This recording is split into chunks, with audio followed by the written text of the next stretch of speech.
Welcome back to another video. Today we will be installing a steering stabilizer that's basically gonna go, to be honest I really have no idea, but somewhere around here, which is literally two shocks that will hence stabilize the front end. I'm sure we'll be removing this factory steering stabilizer. Well, technically this is the factory one, and hopefully it'll give us a better feel when we're driving down the road. But I really want to point out something and why I chose to buy that. You can see here, this is a steering box, and here's a little pitman arm. It just blows my mind how this point right here moves everything. From this point moves these two tires all the way over here. And you can just imagine when you hit a bump how much this thing shakes. So hopefully by installing this thing, it'll give us a better feel, it'll handle a lot better, and hopefully it's gonna look pretty cool. That being said, let's go ahead and unbox this.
Alright, something I want to point out when you're doing any kind of installation or any modification to any vehicle, make sure you lubricate your bolts here, here. Oh, in this case it's here, here, under here, here.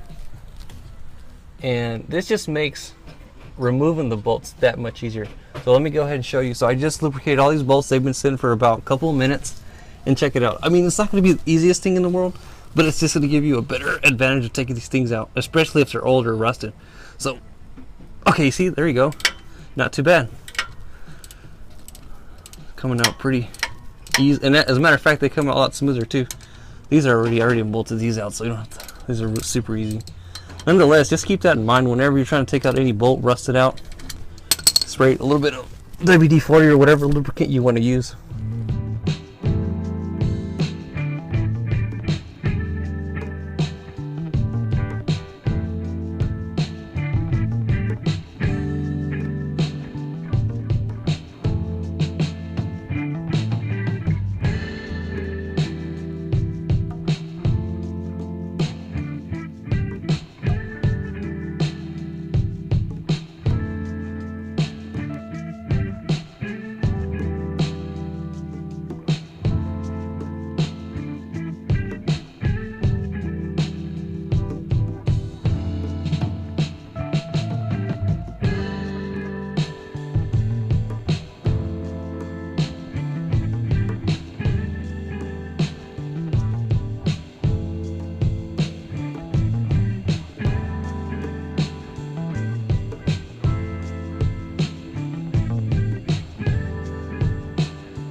All right, the instructions say to, when you're installing the shocks, make sure that the supplied 1/2-inch bolt, which is this, washers and nuts, which to me honestly really gets confusing because it doesn't really show you. It just shows you like an overall picture of how it's supposed to go, and really you can't tell if there's like a washer in there.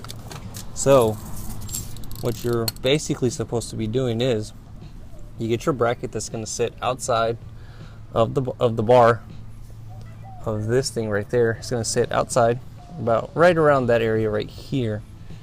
And once you get that, you're going to get your U-bolt. There's going to be slots right here for your U-bolts. Drop it in, and you're going to use this nut with the flared end. Don't use a washer because these washers will be used with the big 1/2-inch bolts. So you tighten them down. Obviously there's going to be 4 bolts because there's 2 U-bolts. So once you get that all tightened down, then what you're going to do is get your shock. And these shocks do not come pre-installed with these sleeves. So make sure you put some penetrating oil in the little grommet right there, and just insert it in. Once you get both sides in, then what you're going to do is get your 1/2-inch bolt. From the top, you're going to put your washer like so, drop it down, and then on this bracket you're going to bolt it up like that, put your other washer, and put your freaking bolt. And this is heavy, by the way. I don't know if you can't really tell, but it's super heavy. And that's how it's basically how it's supposed to go. Once you get all that, then just tighten down all your bolts and you're pretty much done.